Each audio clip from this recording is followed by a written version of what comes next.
I'd never been too fond of anyone at my local school. They were all a little too rude and boring for me. You see, I grew up in a small area with not many people interested in art like I am, so I had to venture off from home and found myself attending a pretty rural art college. It's sort of like a normal university except it's full of big-headed people. Now the only reason why I'm here is because I've always wanted to be an illustrator, a children's book designer of sorts. I'd always taken keen interest in children's media and classic books such as the Arthur series. So when I was sent to live at this college, I was taken back when I realized all of the other students here were all fine artists. You know the kind. The ones who like to splatter paint onto a canvas and claim it's art. I'm not really big on that sort of thing, but I didn't question it. I settled into the new place pretty quickly. I was sharing a dorm with a few other students. There was myself, a graphic designer named Josh, a film animator called Lily, and then there was one more guy called Daniel. Daniel was one of those fine artists I just described to you. His room was decorated with photographs of distorted women, and he always had a weird music playing too. It was sort of like trippy 60s musics.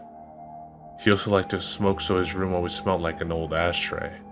It was pretty gross, but he was a nice enough guy, and we all got along well enough. We soon became a tightly packed group of friends. It was the start of a new term for all of us, and we'd all come back from home after spending the summer there. We all unpacked our things and started talking about what we had done over the summer. I went hiking with my stepdad. We went on one of those summer camps, replied Josh. I spent most of my time with my girlfriend. We watched films and went to watch some plays too, Lily said. She spent a lot of time whining about missing her sporty girlfriend, but we were glad they got some time together. I hadn't really done much worth mentioning. I did the usual stuff. I went out to parties and went on trips with my family. Nothing really that special. I was just about to pipe up and speak when I got interrupted. I spent my time at the dentist, we heard Daniel say. My father's a doctor of sorts, so he let me come with him sometimes and explore the hospital. My favorite place to visit was the dentistry. I got to touch and feel teeth. It was cool. We all stared at him a bit confused. Were you even allowed to have random strangers to go into hospital rooms? Let alone play with the equipment? We didn't really care. We knew Daniel was that sort of guy anyways. He was known for getting into trouble for the sake of his art. That was always his excuse. We all spent our first couple of days getting to grips with our assignments. We all found out what we had to do. Naturally, I had to study some illustrators and just mimic their styles. Josh spent some money on a new Mac to do some more design tests, and Lily had to start playing around with claymation. It was a pretty nice vibe when we'd all be at our dorms talking and giving ideas. Well, at least it was nice until Daniel would start insulting us. He'd never been the same since he came back from the summer break. He seemed more cold and distant. We assumed something must have happened to him over break, so we decided not to press him on it. He never told us anything about his projects. In fact, he never even told us what the subject was. It was pretty normal for Daniel to be reserved, but never this much. At nights, he'd just make himself some dinner and then shut himself in his room, crank up the music, and not be seen until the next morning. The rest of us would go out places like going bowling or down to a local gig. Daniel used to happily tag along, but not anymore. One night, myself and Josh had gone out for a long night. Lily didn't come with us. She said she wanted to see if Daniel was okay since he hadn't been talking to us for a few days now. We could see her point and complied. She had spent the evening knocking on his door and trying to get him to speak with her. Just before we left, we saw his door open and Lily step inside before it was locked again. Brushing it off, we head out. We'd gone to see a movie and then go out for a few innocent drinks. It was fun, but we didn't get home till around 2 a.m. When we got back, Josh just said goodnight and went straight to bed. I hadn't gone to bed yet, and I was pretty damn hungry. Drinking always made me hungry, so I raided our fridge and found some cold pizza from the night before.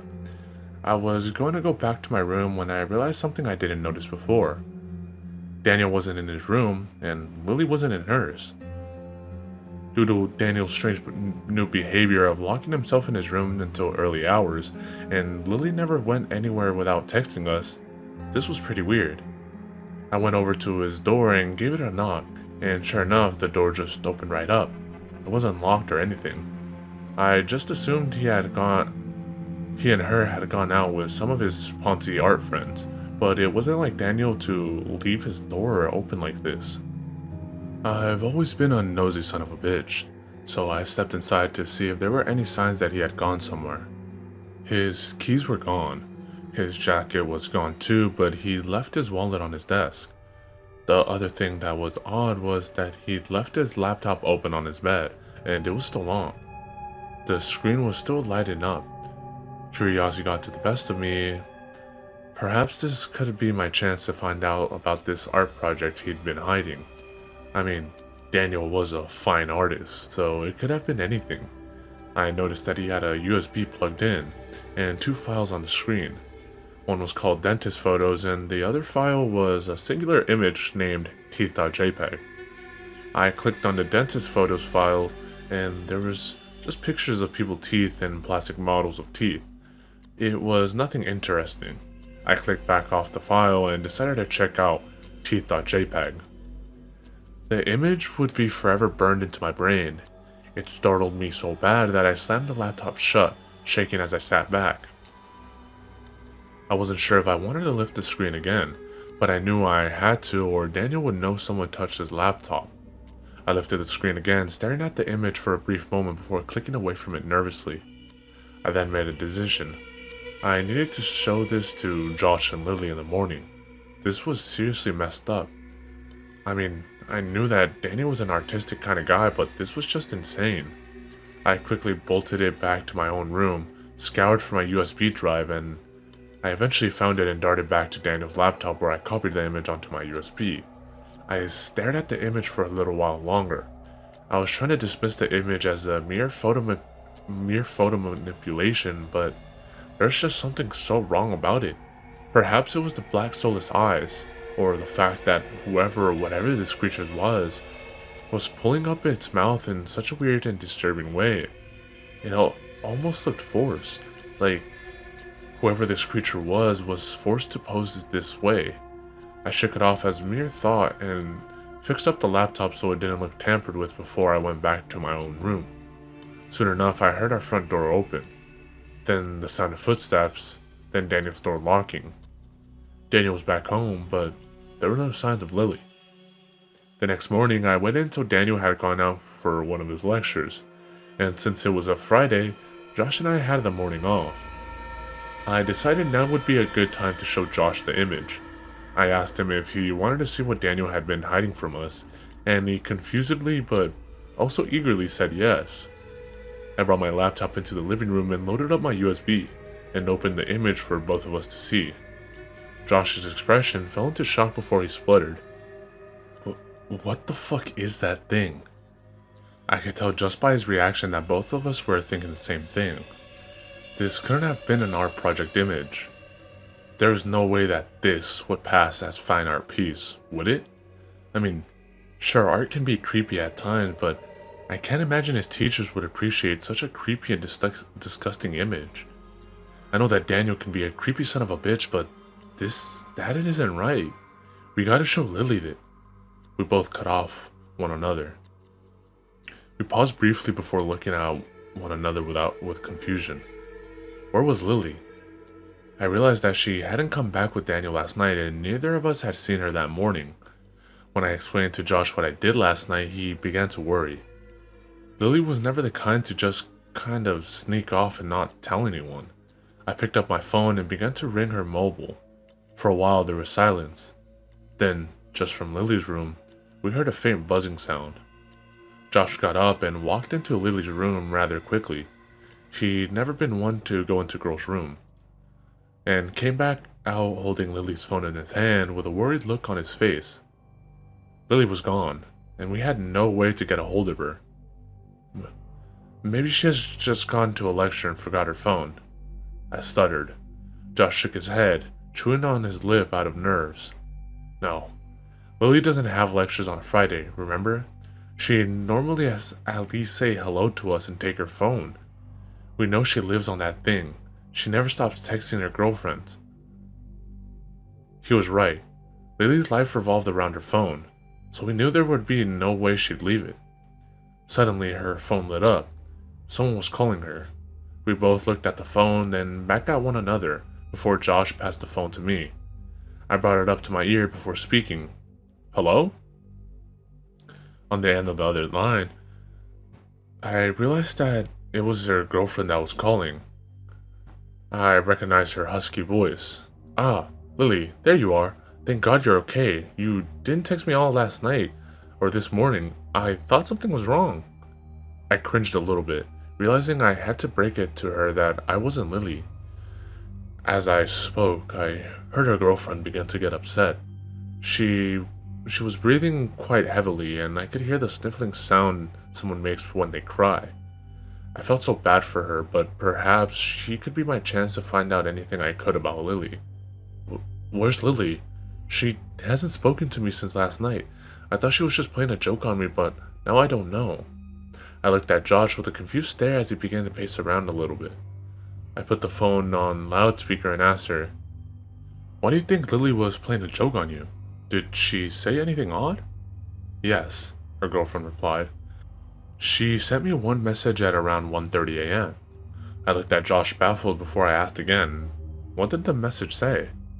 "Help me." I looked at Josh with wide and worried eyes.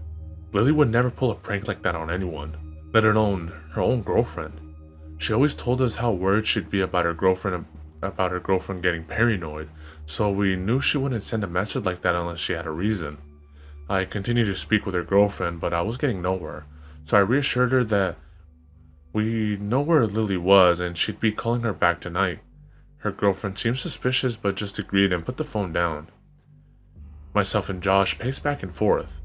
We had no idea what this could mean. Why would Lily send a message like that? We continued to think for a while and decided until we knew where Lily was, we were going to skip our lectures. We spent a long time thinking over things and began to write down the connections we could make. Afterwards, Josh read out the list to me so I could think them over. First, Lily goes into Daniel's room at around 10 p.m. She is locked in his room. Then we return home at 2 a.m. During that time, at around 1:30 a.m., we found out that Lily texted her girlfriend with a message saying, "Help me." You discover that neither Lily or Daniel are home yet. Daniel's door is unlocked and his laptop is left on. You find the image and then leave. You then return to your room and heard Daniel come home but not Lily. Lily is still not back home yet, but Daniel is. What the hell could this all mean? I thought over it for a while and then came to a conclusion. I didn't want to make this connection, but it's the only connection I could salvage. Daniel did something to Lily. We have to confront Daniel tonight if Lily doesn't come home between now and tonight, okay? Josh looked shocked, but he agreed. Daniel would be our only chance of finding out what happened to Lily. Later that night, there were still no signs of Lily. We knew that her girlfriend would be calling soon, so we decided to turn the phone off. We didn't want to try and reassure her with false information. We waited until around 6 p.m. before Daniel finally came home. He looked rather startled to see us both standing there in the living room, and he lightly placed his art folder and satchel down against the sofa. As we both stood up, Josh spoke to him, and I could tell he was trying to keep his composure. "Daniel, we'd like to have a talk. It's about Lily." Daniel's eyes seemed to widen ever so slightly, but nothing I thought was worth thinking over. He tilted his head at us, looking confused as he asked us, "Why? Is something wrong?" I shook my head. I didn't want him to think that we were accusing him of anything. We would never get any answers out of him if we straight up accused him like that. Daniel seemed to look a little on edge, looking away from us as he itched his wrist under his baggy gray jumper. He pushed his rather dark black bangs out of his face as he spoke. "Then what's wrong? Is she okay? I mean, I know she left her phone here last night, so I suppose there wouldn't be any way to get a hold of her." We didn't say anything. We weren't too sure what to say to him. How were we supposed to ask him if he did anything to Lily without him taking offense? I then realized something. It taken me a moment to realize it before I spoke. You just said she left her phone here last night, right? How the hell did you know that? I could see Josh's eyes light up. He just realized the same thing I did. How on earth did Daniel know she had left her phone behind unless they went somewhere? We already acknowledged the fact that Lily never leaves her phone anywhere, so how on earth did he know that she had left it behind? Daniel didn't answer us. He was silent for a while before he pushed past us and walked into his room. Slamming the door shut, we walked over to his door, banging on it harshly before he shouted, "Leave me alone. I have coursework to do. I'm sure Lily will show up tonight. Just stop being so paranoid." We just didn't know what to do. Daniel clearly knew way more than he let on, but there was no way we were going to get that out of it. We walked back into the living room and slumped back down. I ran a hand through my hair. What the hell was going on? I then realized that Daniel had left his bags on the sofa. He must have been too flustered to pick them up when he stormed into his room. I peered around to Daniel's door, hearing no sound of him leaving his room. Yet, I knew soon enough he would be coming out to get his bags. In a moment of madness, I picked up the satchel and emptied its contents onto the coffee table. I could see Josh's eyes widen before he whispered to me frantically, "What the hell are you doing? What if he sees you?" I didn't care. I needed to know anything I could about Lily. She was a roommate, but also a best friend. I couldn't just leave this to solve itself. I pushed through documents and came across what looked like a ticket. I crumpled it up and pushed it into my pocket. Then I found a zip-up document bag. I pushed it into Josh's hands and told him to go hide it. He complied and went and hid it in his room.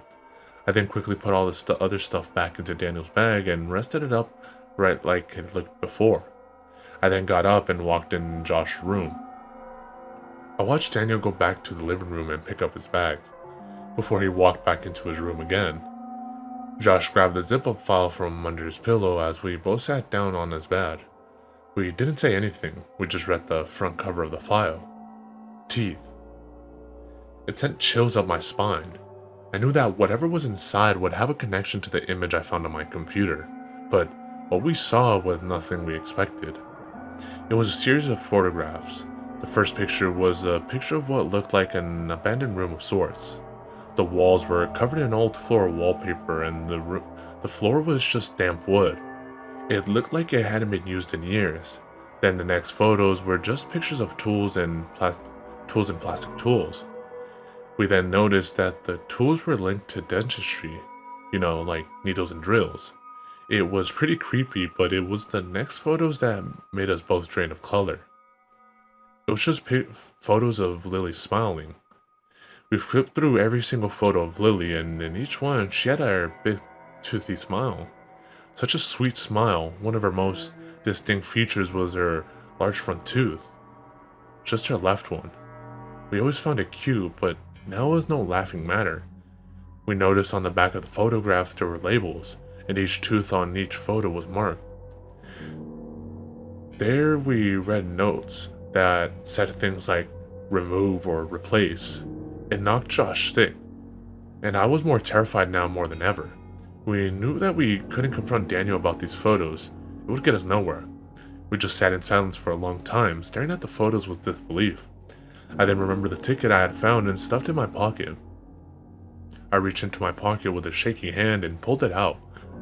Bringing it to my vision, it read, Group Ticket 2, Location, Station Road, Time Date, 28/09/2011, 11:34 p.m. We both looked at each other with firm gazes. That was just yesterday evening. We knew exactly what we had to do now. We had to find where Lily was. We never saw Daniel for the rest of the evening, and Josh had become incredibly paranoid. He asked if he could sleep in my room tonight, although I thought it was a bit awkward. I didn't mind. He was scared real bad, so I didn't want to leave him alone like that. When Josh was sleeping, I printed off the disturbing image for referencing, and then I had spent most of the night planning for the next day. I had emailed our lecturers letting them know that we weren't going to show up because we felt sick, and I checked how far away Station Road was. To my surprise, it was only an hour's drive away, so I figured we could take Josh's car up to the station road and figure out the location where Daniel and Lily have been from there. The whole time, I kept staring at the teeth.jpg image. A horrible thought crept into my mind. I didn't want to think about it, but it could have been a possibility. Was the person in the picture Lily? Every time I thought about it, I'd shake it off, telling myself I was just paranoid, but it would all add up. The timing, the photographs, it would all make sense. I didn't want to believe it, and I certainly wasn't going to until we found Lily. The next morning, myself and Josh got up around 6 a.m. We wanted to be out of the dorm before Daniel woke up, and we made sure to lock our own doors. And we also decided to take Lily's phone with us.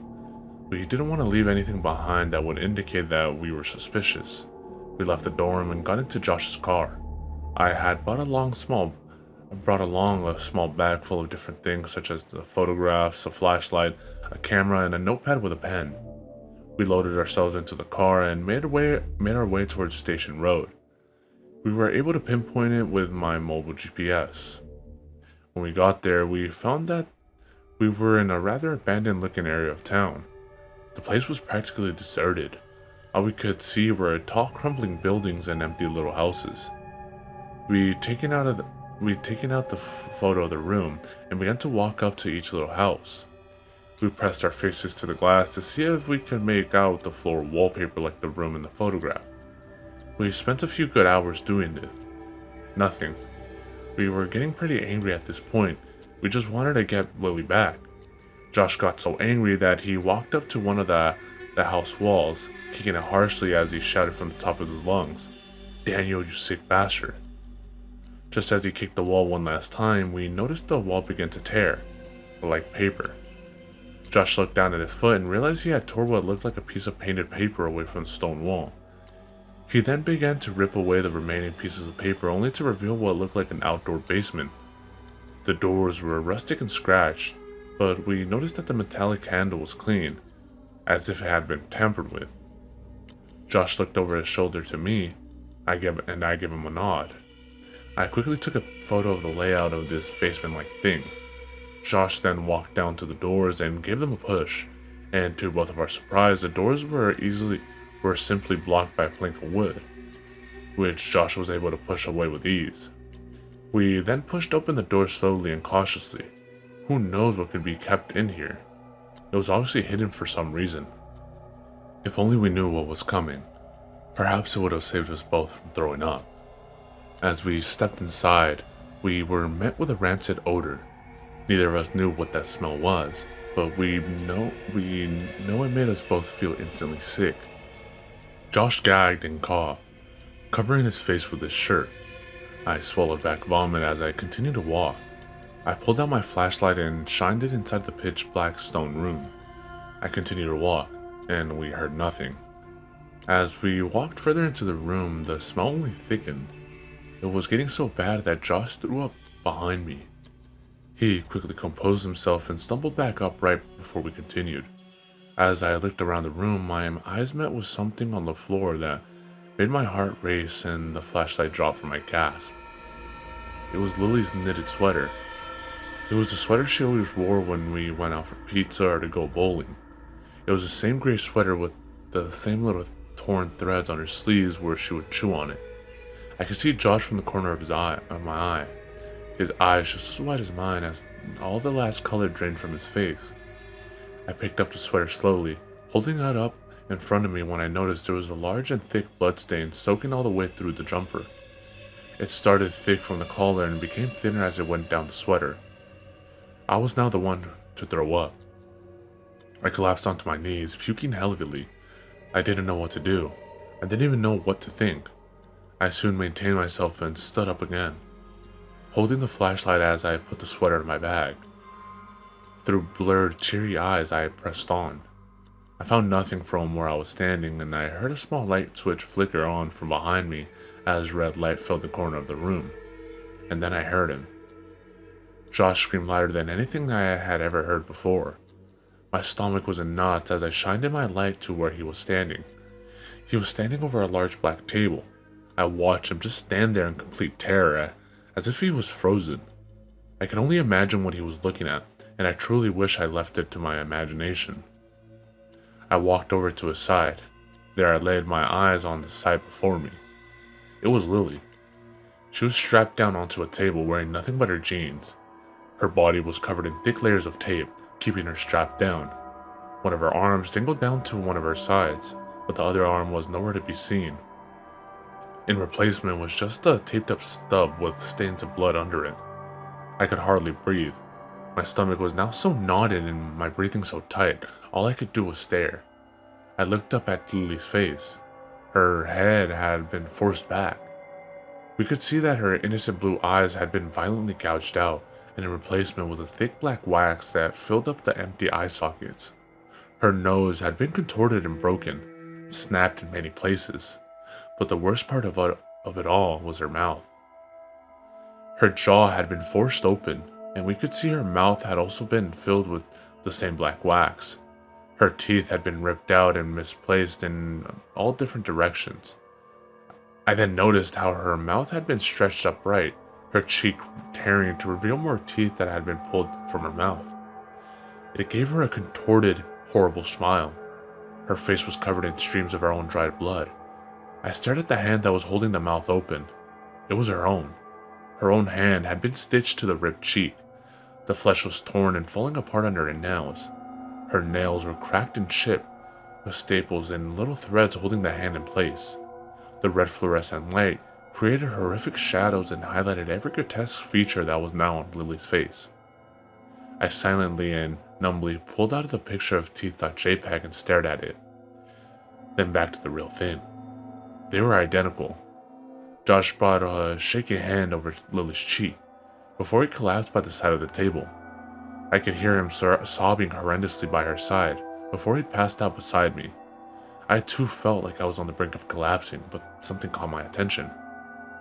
I could feel the presence of someone else coming into the room, but I already knew who it was. And I knew now there was nothing we could do about it. I heard the door slam shut, and the plank of wood being placed over the door. I heard the sound of footsteps. I heard them inch closer and closer until I could feel their presence behind me. I knew he was there, and I knew there was no way out.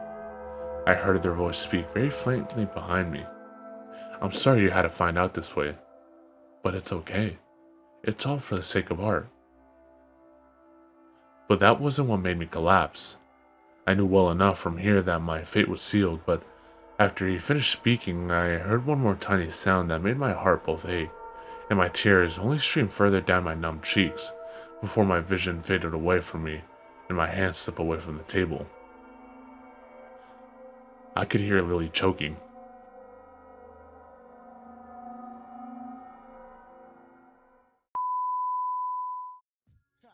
In this little shop of horrors, that's how we get down. Yeah, enter, the project's on the prairie, scary. Greet you at the gate with Bloody Marys. Blood, a grail full of blood. Back to the cemetery, get more blood. Standing on the grave, drinking blood, smoking bones. We seen a crew of ghouls running by with stolen tombstones. With Hell's Angels on the chase, they lost to bust a black skull. Want you embrace, they tie you up in chains and they stomp on your face. They go to purgatory and they beat the fucking case. I look around, mad bodies being buried.